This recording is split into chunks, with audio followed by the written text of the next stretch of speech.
Welcome to my YouTube channel get well education. Hope you good and healthy. दोस्तों आज हम देखेंगे week lesson plan, जिसमें आज की पाठ्य योजना में आज का प्रकरण है लोकगीत। दोस्तों इससे पहले मैंने साइंस और मैथ के वीक लेसन प्लान और साथ में माइक्रो लेसन प्लान और साथ ही साथ बीएड फाइनल ईयर के क्वेश्चन पेपर डिस्कस किए हैं, जिसे आप मेरी प्लेलिस्ट में जाकर देख सकते हैं। तो चलिए दोस्तों आज का वीडियो स्टार्ट करते हैं।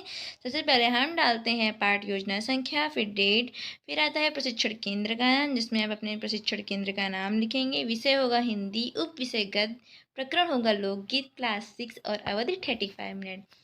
सामान्य उपदेश में पहला होगा विद्यार्थियों को गद्य खंड का उच्चारण करवाना, दूसरा विद्यार्थियों को भाषा के शास्त्रीय पक्ष, व्याकरण एवं गद्य को विभिन्न शैलियों से परिचित कराना, तीसरा विद्यार्थियों को पूर्ण मनोयोग से सुनने एवं अर्थ सुनकर ग्रहण करने योग्य बनाना, चौथा विद्यार्थियों को लिखित एवं मौखिक अभिव्यक्ति से पारंगत कराना, पांचवा विद्यार्थियों की निरीक्षण, बोध, व्याख्या एवं विवेचन शक्तियों का विकास करके पांडित अंश की समीक्षा करने योग्य बनाना, छठा होगा विद्यार्थियों को लिखित एवं मौखिक अभिव्यक्ति से पारंगत कराना।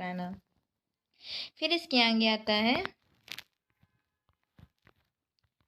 विशिष्ट उपदेश, जिसमें पहला है विशिष्ट उपदेश के पक्ष और दूसरा अपेक्षित व्यवहारगत परिवर्तन, जिसमें पहला आता है ज्ञानात्मक, जिसमें विद्यार्थी लोकगीत का प्रत्यास्मरण कर सकेंगे, दूसरा अवबोधात्मक, जिसमें विद्यार्थी लोकगीत का भाषा के अनुसार उदाहरण प्रस्तुत कर सकेंगे, तीसरा अनुप्रयोगात्मक, जिसमें विद्यार्थी लोकगीत की लय, ताल, भाव की जानकारी ज्ञात कर सकेंगे, चौथा कौशलात्मक, जिसमें विद्यार्थी लोकगीत का संग्रह कर सकेंगे, पांचवा रुचियात्मक, जिसमें विद्यार्थी लोकगीत नामक पाठ के अध्ययन में रुचि लेंगे, छठा अभिवृत्तियात्मक, जिसमें विद्यार्थी लोकगीत का भाव, लय, ताल के अनुसार अपनी भावना प्रकट करेंगे। फिर सहायक सामग्री में होगा कक्षा उपयोगी सहायक सामग्री, लोकगीत प्रकरण को प्रदर्शित करता हुआ चार्ट।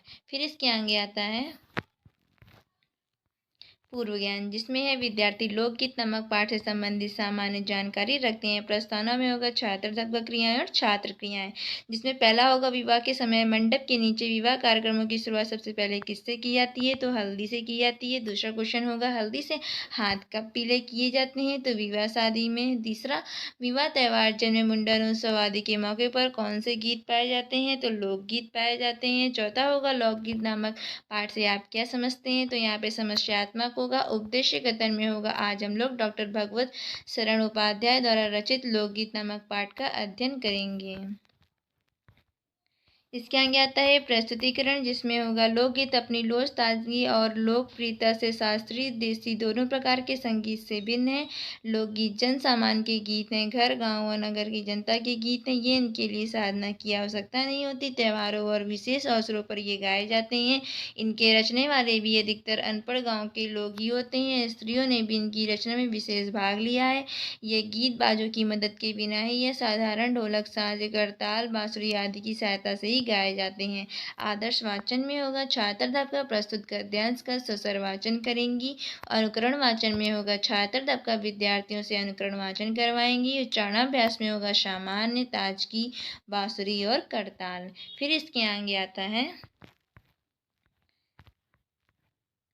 बोध प्रश्न, जिसमें पहला होगा लोकगीत कैसे संगीत से भिन्न है, तो शास्त्रीय और देसी संगीत। दूसरा लोकगीत के लिए किसकी आवश्यकता नहीं होती है, तो साधना की। तीसरा लोकगीत की रचना अधिकतर कैसे लोगों द्वारा की जाती है, तो अनपढ़ व गाँव के लोगों के द्वारा की जाती है। काठिन्य निवारण एवं श्यामपट्ट सारांश में होगा शब्द, अर्थ, विधि और प्रयोग, जिसमें पहला होगा अवसर, अर्थों का मौका और विधियोगी वाक्य प्रयोग, और फिर दूसरी इसमें प्रयोग होगा शुभ अवसर में सब खुश रहते हैं। फिर दूसरा शब्द होगा सामान्य, जनसाधारण, विधि, विलोम और प्रयोग असामान्य।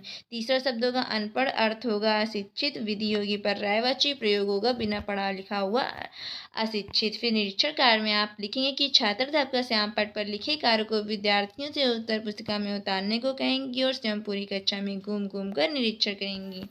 फिर इसके आगे आता है प्रस्तुतिकरण। प्रस्तुतिकरण में आप लिखेंगे द्वितीय अवंती, जिसमें अनेक लोगों ने विविध बोलियों के लोक साहित्य, लोकगीतों के संग्रह पर कमर कसी है और इस प्रकार के अनेक संग्रह प्रकाशित हो चुके हैं। प्रांतों की विविध सरकारों ने भी लोक साहित्य के पुनरुद्धार में हाथ बटाया है और सभी राज्यों ने इस संबंध का एक विभाग चालू कर दिया है या सार्वजनिक अधिवेशन, पुरस्कार आदि द्वारा इसका प्रोत्साहन, प्रचार और वृद्धि शुरू कर दी है। लोकगीतों के कई प्रकार हैं, इसका एक प्रकार तो बड़ा ही ओजस्वी और सजीव है। आदर्श वाचन में आप लिखेंगे छात्र अध्यापक का प्रस्तुत गद्यांश का सुस्वर वाचन करेंगी। अनुकरण वाचन में होगा छात्र अध्यापक विद्यार्थियों से अनुकरण वाचन करवाएंगी। उच्चारणाभ्यास में होगा विविध, पुनरुद्धार और संग्रह। फिर इसके आगे आता है बोध प्रश्न में होगा कि लोक साहित्य के पुनरुद्धार में किसके हाथ बटाया, तो विविध संस्कारों का। दूसरा, किसके द्वारा लोकगीतों का प्रोत्साहन, प्रचार, वृद्धि शुरू कर दी गई, तो सार्वजनिक अधिवेशन व पुरस्कारों द्वारा। तीसरा, लोगों ने किसके संग्रह पर कमर कस लिए, तो विविध बोलियों के लोक साहित्य और लोकगीतों पर। शब्द होगा सजीव, अर्थ होगा जीवित, विधि होगी विलोम, प्रयोग होगा निर्जीव। शब्द होगा पुनरुद्धार, दूसरा अर्थ होगा दोबारा अनुद्धार, विधि होगी वाक्य प्रयोग, प्रयोग होगा विविध सरकारों ने लोकगीत के पुनरुद्धार में हाथ बटाया, पुरस्कार, उपहार, विलोम, दंड। फिर सार्वजनिक, सबके लिए उपलब्ध, विलोम, वैयक्तिक। फिर मूल्यांकन प्रश्न में आएगा पहला, लोकगीत किन वाद्य यंत्रों की सहायता से गाए जाते हैं। दूसरा, लोकगीत कितने प्रकार के होते हैं। तीसरा, लोकगीत किस लिए लोकप्रिय हैं। फिर गृह कार्य में होगा शब्दों के पर्यायवाची शब्द लिखिए, जिसमें सजीव, गीत, गाँव, अनपढ़, अवसर, इस तरह से आपको लिखने हैं।